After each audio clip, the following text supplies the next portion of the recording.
Well, hello everyone. Happy Monday Fun Day. Trivia time again here at the Napa Valley Wine Academy Facebook page. First of all, a big shout out to everyone who's joining us from around the world. I've seen Hungary, the UK, Portland, Maine, Little Rock, Arkansas. So welcome to you all. Thanks so much for tuning in today.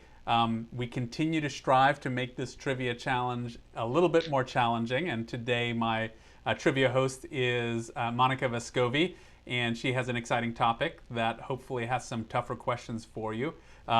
If you're new here and you haven't joined us for a trivia game in the past, really easy. We pose questions, we pose some options to the answers, and then what you do is you write what you think to be the correct answer in the comments section.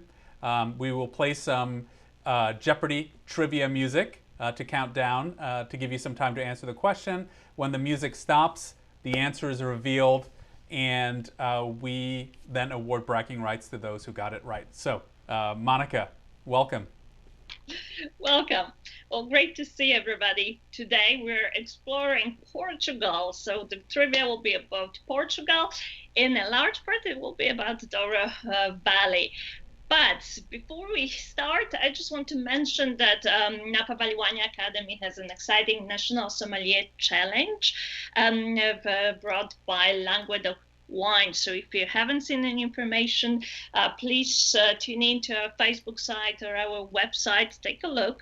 You might be the one to be the best in the Sommelier Challenge. The sign up is until Sunday. So tune in after, of course, the trivia, and let's begin. So the first question to start today, to start you off, Douro DO is the oldest demarcated region in the world. When was it established? It was established by the Real Compagnia Vella, but it was established in 1974, 1920, 1820, or 1756. What is the answer? Okay, and the music is playing. So while the music's playing, you have an opportunity to lock in your answers. And I will also put a link while we're waiting here to the form for the Sommelier Challenge.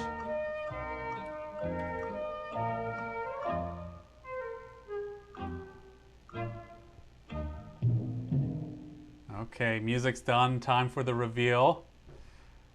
And we have a lot of people saying 1820 as the date. That is close, but actually, Douro was established in 1756. 1756. So it is the oldest demarcated region, and Real Compagnia Vella was the one that established it, and that actually later on established the laws in the region to make sure that the world is receiving the wines from that particular region only, and that the region follows the law. The laws giving the quality of the wine, and making sure that there's the quality that follows the name. So great for those who did find it, that it was in 1756. So now we'll know next game of numbers. How many DOCs there are in Portugal? So that's the highest denomination when it comes to wine production in Portugal. But how many of them do they have? 31, 41, 21, or 25? So big shout out to Andres from Hungary, who got the correct answer on the last question. So bragging rights to you.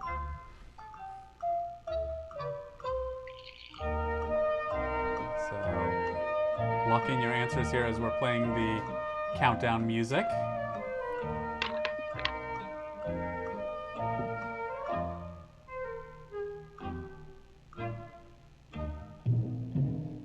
Okay, Monica, we have the majority of people locking in on 31. However, a couple of people have put in 21, and we have an answer for 25 as well. It is 31.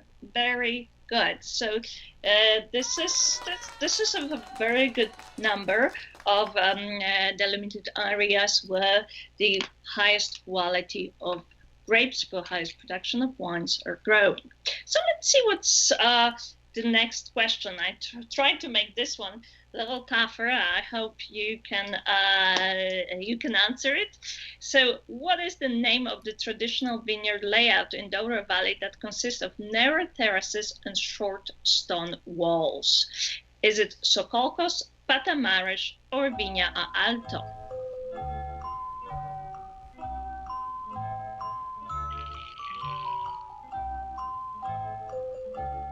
And a big shout out to Amitesh, who answered 31 correctly, the first correct answer in the last question. So congratulations to you.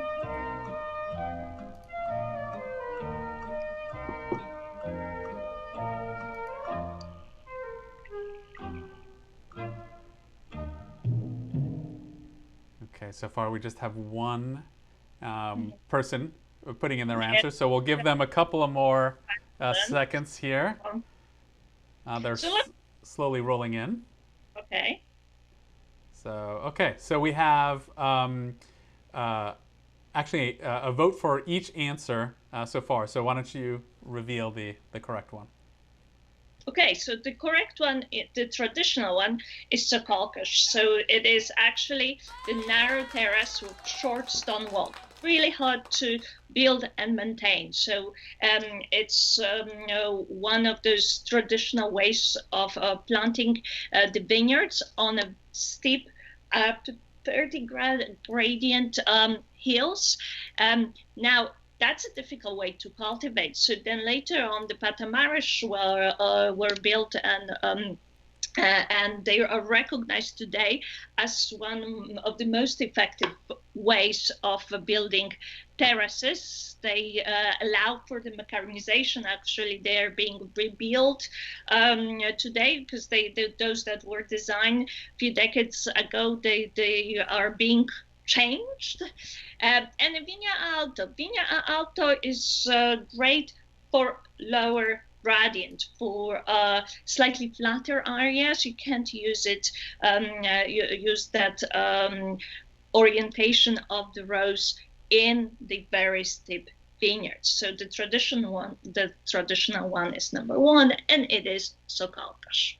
So now, what are the methods of extraction of color and phenols, phenolic compounds, in Douro Valley? So first answer is foot threading in Lagares. Lagar, it's that granite container that you see on the right in a bottom corner of the screen.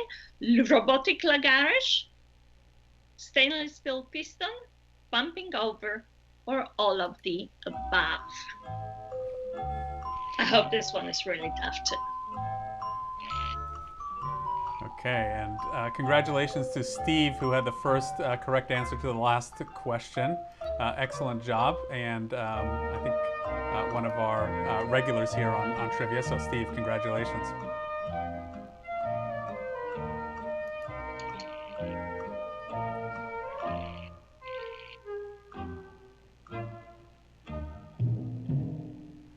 Okay, so some of the answers starting to roll in here. It looks like we have some people with foot fetishes voting number one, foot treading in Lagares. But we also have all of the above as an answer as well. So those are evenly split. What is the correct answer? The correct answer is all of the above. So the most important thing in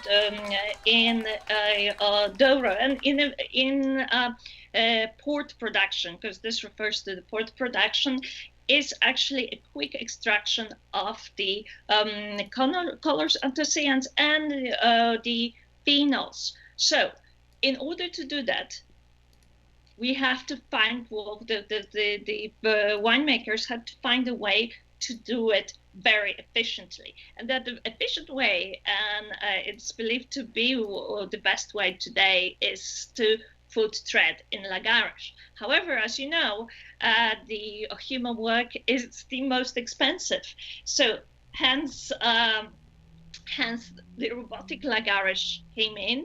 And you see on the left, on the bottom, the robotic Lagar, where that work will imitate human foot, and it will put enough pressure to to break the skin, to extract the fingers, to extract the colors. However, it will not disturb the seed.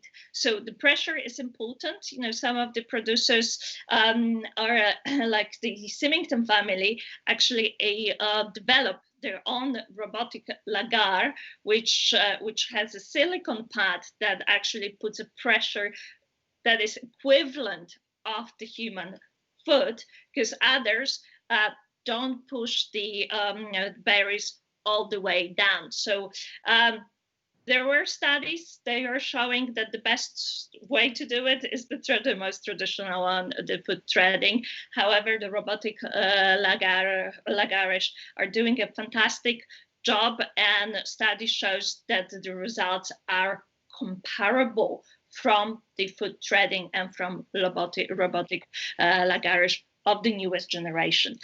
Then we also have stainless steel pistons and pumping over in order to extract those, the color and the phenols. So all of the above is the best answer, but do remember that we only have a limited time, but I'm not going to tell you how limited it is to get those out of the skins, the phenols and the color, because we're going to move on into the next question to find that out.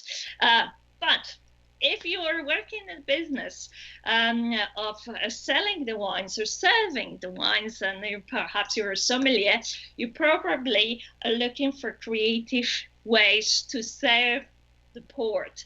And one of the most creative ways is to serve it from a tappet hen.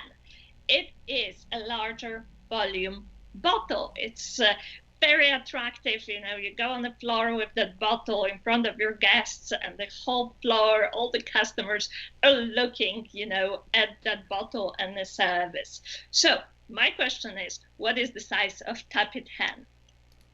Is it 1.5 liter, 2.25, 3.25, or 3.5 liters? What is it?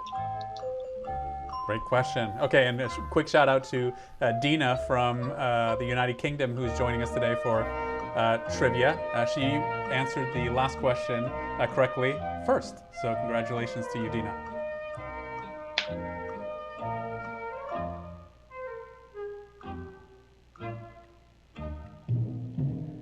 Okay, so we have here a lot of people saying 2.25 liters.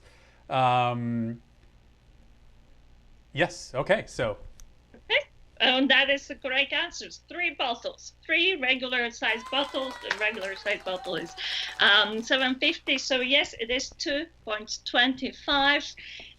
So if you ever see a tappet hen, especially from 1977, which I happened to have a chance to taste, and it was amazingly fresh and beautiful wine. So try it, taste it, it's well worth every penny.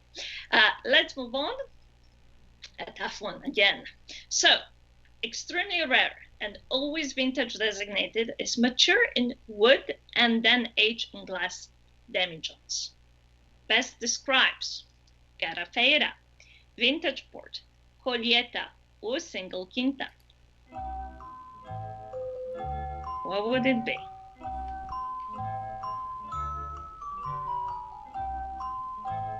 And a quick shout out to Leland Jackson, who got the last question correct the first, so congratulations to you, Leland.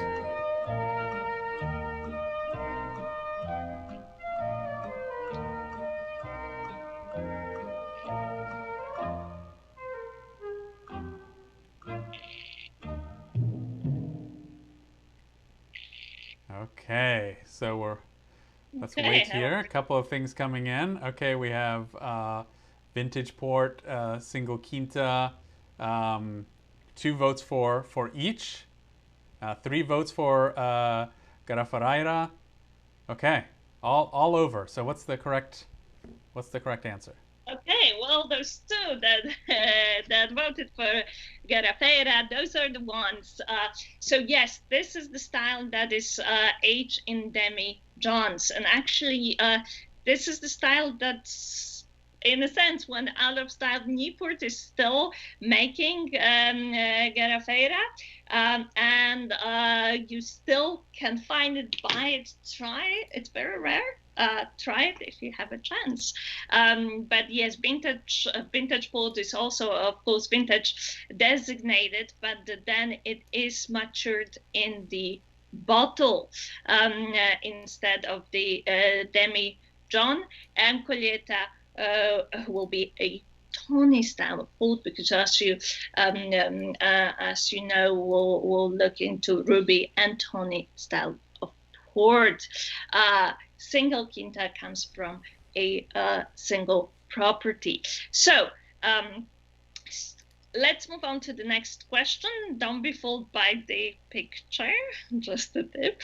Which style of port would be best described as younger style of port wine that is bottled unfiltered, leaving a sediment to form in a bottle with time? It is a fairly recent invention aiming to provide a full-bodied traditional style that emulates vintage port, but at much lower price. What would it be? 1. Reserve ruby. 2. Crusted port. 3. LBB. 4. Single quinta. Good question. And shout out to Dina again for answering the last question correctly first. Great job on that.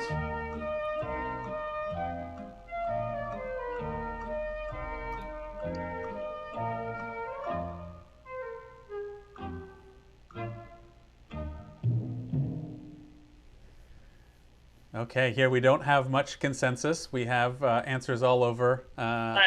So, what is the correct answer?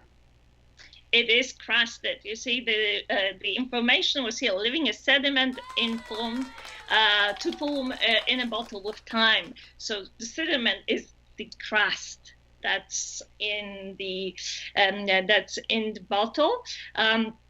And this is a style you still can find it in the market. This is the style that is similar to vintage port, so it will be it will give you more body, more opulence, but it will not have a price of the vintage. Although I do recommend, if you have any chance to taste vintage ports, even in the tasting, you know, there are some great wine bars and restaurants that serve tasting, comparative tastings of the ports.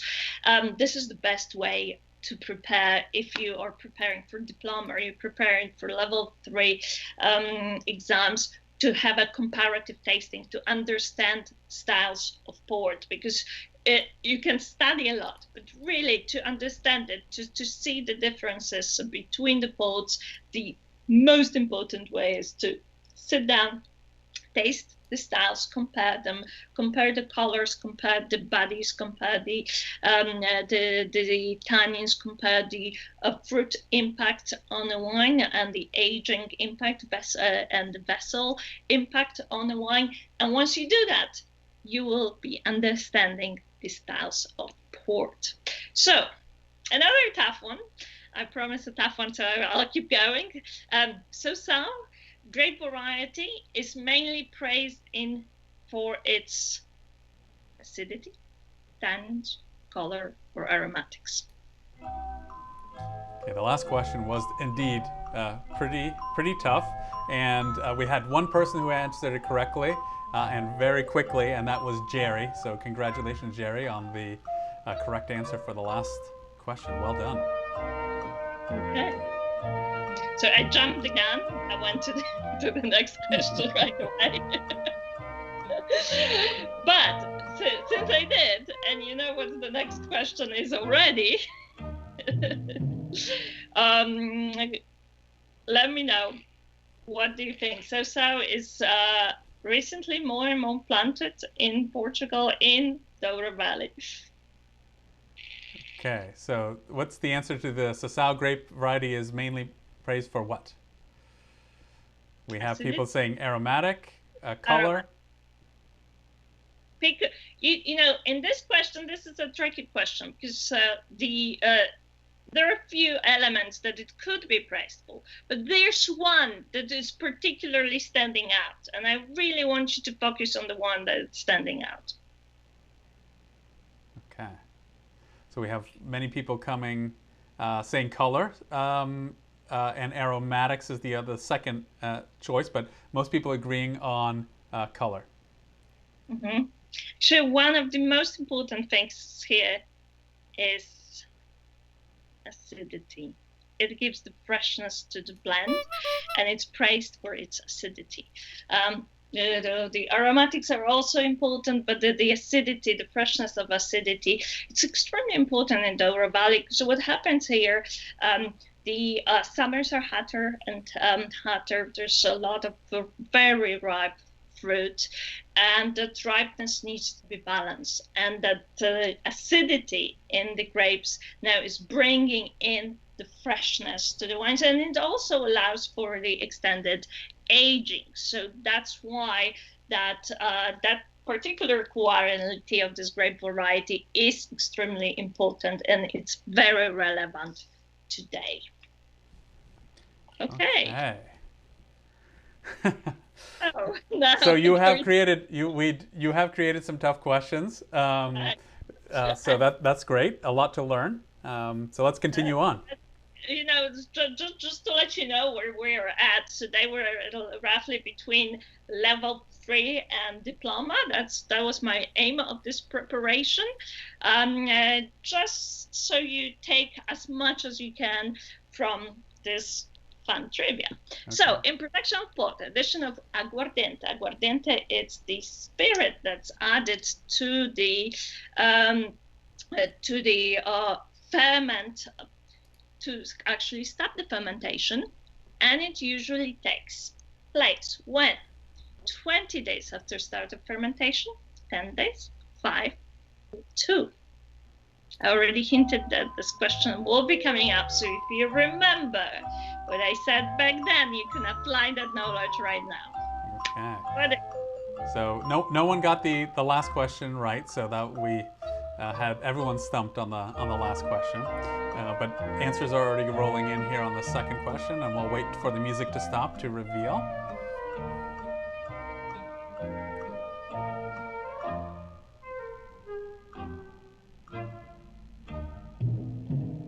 Okay, so we have everything from 5 days to 10 days, someone answering 20 days, someone answering 2 days, so take it away.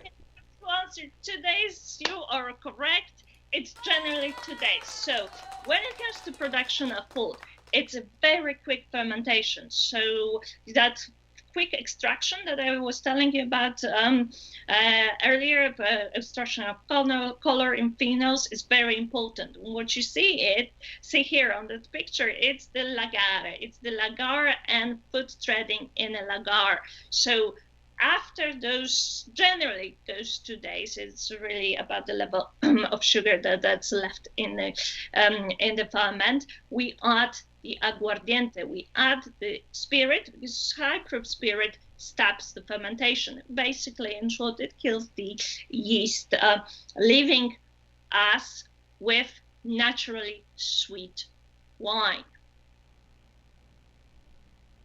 Okay. Are you ready for the next one? So we're following the question, and the next question is, what is the alcoholic strength of the aguardiente?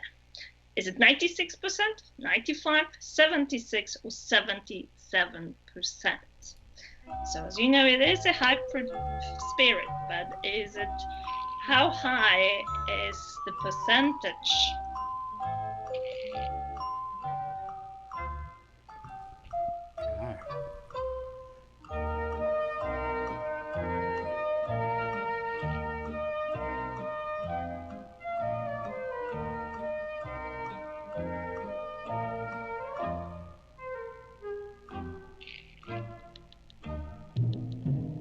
Okay, we have people answering 77%, 76%, 95%, another one for 76. So it looks like the majority between 76 and 77% is the answer. Okay, it's 77. I put them very close, so there was a short margin there for those who know and are sure.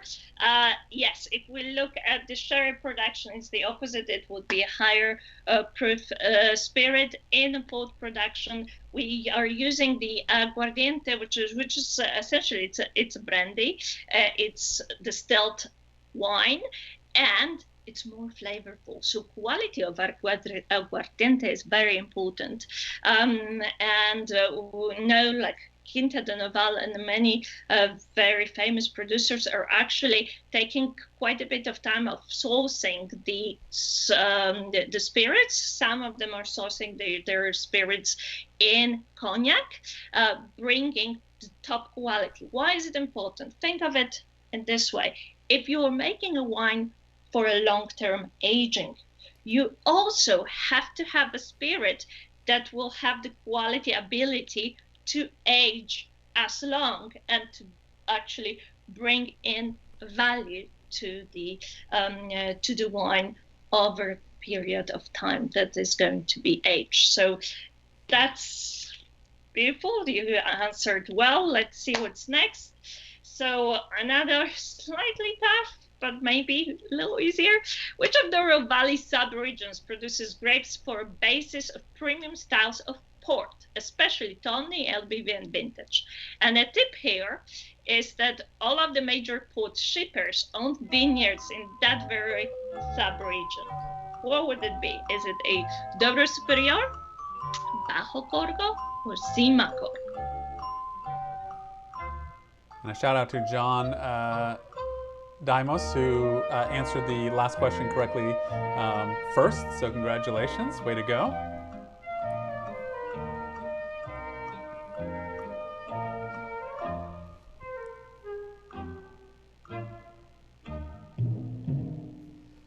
Okay, here we have a split between 1 and 3. So Douro Superior and Cima Corgo. See, it is a good split. It is a good split because Douro Superior also produces high quality, but major port shippers are in Cima Corgo, and traditionally, the correct answer is Cima Corgo. Traditionally, the Cima Corgo is the place with the most ideal climatic conditions. The climatic conditions in Douro Superior are more extreme. It is sort of the, we can call it more of a newcomer to the production. So the one that in this question, I was hinting with that tip to Cima Corgo. But Bajo Corgo, on the other hand, is closer to the maritime influence. It's wetter, and it produces grapes for more basic styles of the port. Okay, we've done well. So how many grape varieties are allowed in port production? 35, 50, 77, or 82? Again, a game of numbers. Okay, while you're answering that, a shout out to Dina, again, who was the first to answer the last question correctly. Congratulations. You have that honor 3 times so far in this trivia. So well done.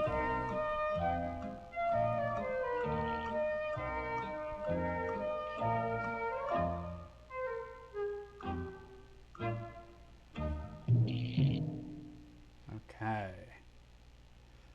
All right, just 2 answers so far, so we'll give you a couple of more minutes, or a couple of more seconds, I should say, to answer these questions. Okay, here they start rolling in. Again, we have answers that are pretty much all over the board. So, time for a reveal. Okay, it's 82, but 30 is recommended.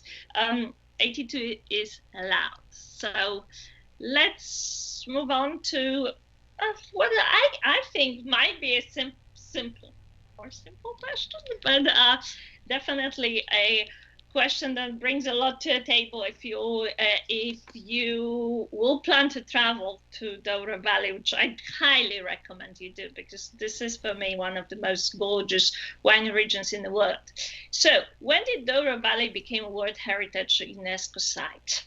In 1985, 1990, 2001, or 2019? Okay.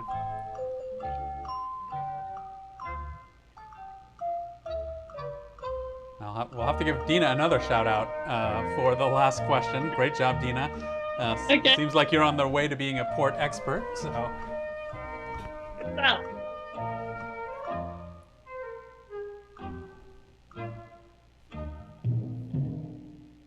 Okay. So what are the answers? I'm very curious. Yeah, so here the answers are all again. Someone says 85. A couple of people saying 2001. Another vote for 85. A couple of votes for 1990. So 2001 is the correct answer. And if you haven't been there, this is the place. You know, I would drop anything and go there again. Okay, so we're out of Douro. A few more questions outside of Douro. Where is the most famous grape variety grown in Bairrada? And then I have a tip here for you. So that the wines have high acidity and tannins and can be astringent when young. Is it Baga? Is it Touriga Nacional, Tinta Roriz, or Jean?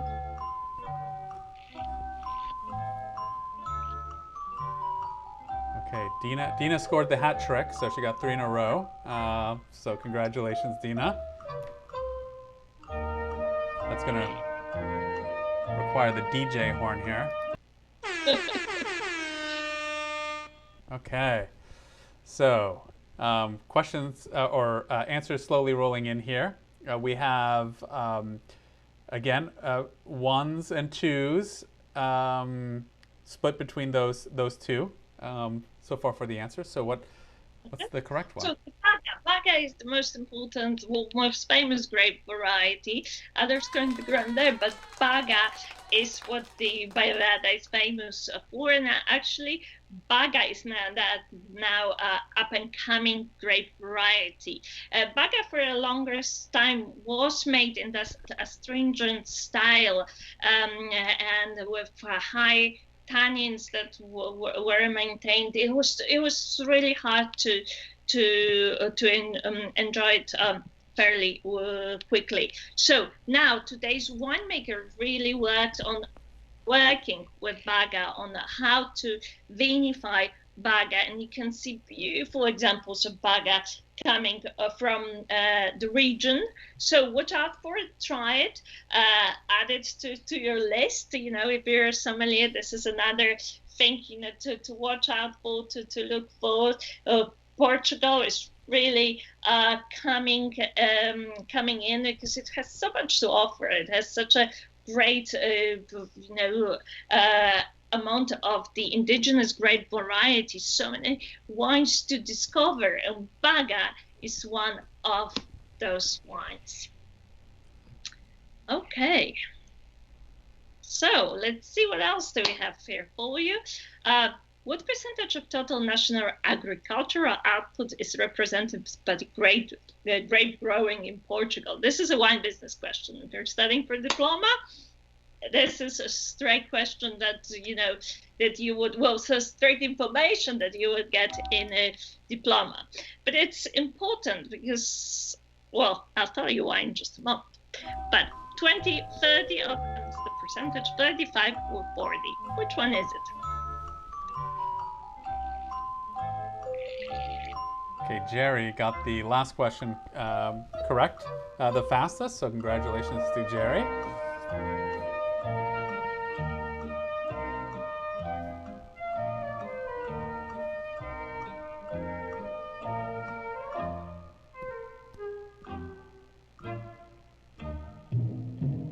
Okay, we have a lot of votes for 3 or 35%, with one vote for 20%. And what is the correct answer? It is 35, and this is actually the highest in the world. This is a very important thing if you think of economics and you think of Portugal and traditions in Portugal, that wine production, grape growing, is a huge part of the agriculture in Portugal. So 35% is a very high percentage. And if you look at the picture, this is the Taylor's Vergeles estate, one of the most famous estates in the Cima Corgo. So again, if you ever have a chance to visit, this is one of the most stunning places where the river curves right there, right by the Vergeles, and just one of those views that you absolutely never forget. Okay, now we're moving south. We're moving south of Portugal, and what is the climate of Alentejo? So you see, the dramatic Douro with its beautiful mountains is now turning into the more of a flat land, and now we have an maritime, continental, or Mediterranean climate. What do you think? Purposely, I didn't put the map there. Okay, and a shout out to Leland Jackson, who got the last question correct, the fastest. So congratulations, Leland.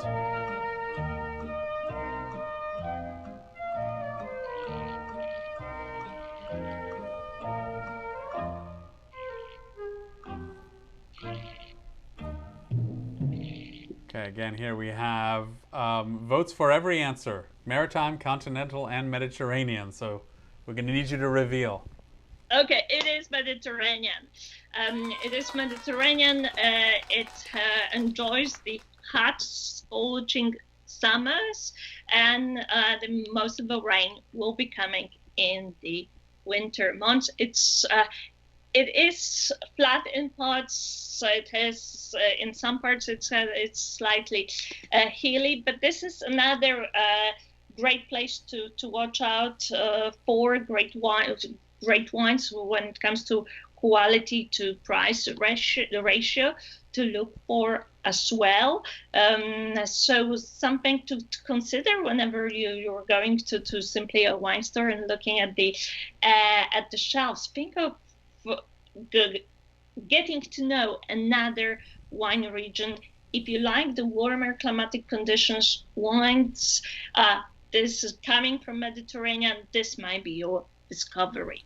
And the last question for today, we're going up from Alentejo. We sort of, if you look at the map, we're right below Douro Valley. And this time I'm going to ask you about white grape varieties. What is the most important white grape variety of Douro? And would that be Encruzado, Fernão Pires, Pical, or Alforjeira?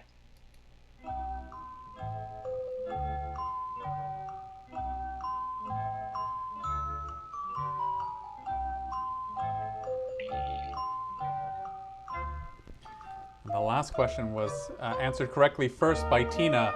So congratulations, Tina, on that. Good job.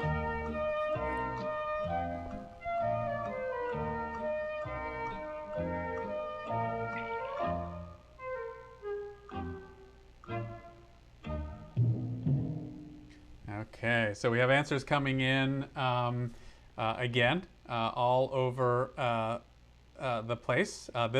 If you tuned in for a Portugal webinar that we did recently, you would know the answer here right off the top. But go ahead and reveal for us, Monica.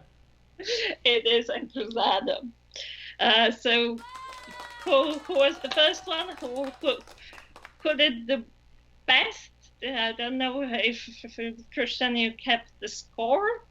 Okay, so let's see. The first one to answer Encruzado was Steve. So Steve, congratulations on that. Way to go. A regular trivia player here on our Facebook page. So great job. I think the person with the most correct answers was Dina, and Dina's joining us from the UK. So congratulations to Dina again. Another DJ horn for you, real quick. Okay, excellent. So great. Hopefully everyone learned something new today. I think this was truly a trivia challenge, Monica. You rose to the to the challenge, so to speak. We've always been promising a little bit more challenging trivia, and you delivered. So hopefully you enjoyed it today. I think it was a lot of fun. I know I learned something. Monica, hopefully you had fun. And reminding everyone. I appreciate you joining us today, studying with us. I promise you still tough questions next time. Because easies are just, not getting us the knowledge we need.